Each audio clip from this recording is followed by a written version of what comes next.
My whole life's ambition was to own my own coffee van. So here I am at Gray's. They have everything out here. This is a 1952 Ford. It's an automatic. I don't know whether it would have been an automatic when it was new, but it's a full-on coffee van. You could make a real business out of this. It's mint.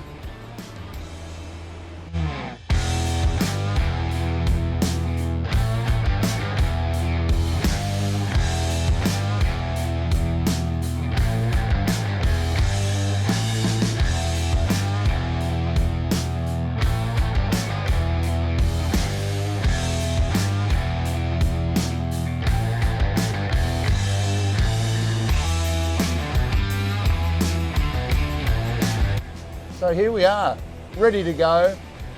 1952 Ford coffee van, Antriques as it says. All it needs is a coffee machine. Everything's here.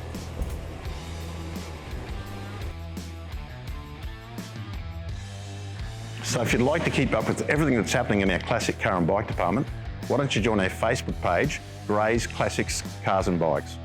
And also, if you'd like to keep up to date with the videos we do at Gray's on classic cars and bikes, subscribe to our YouTube channel.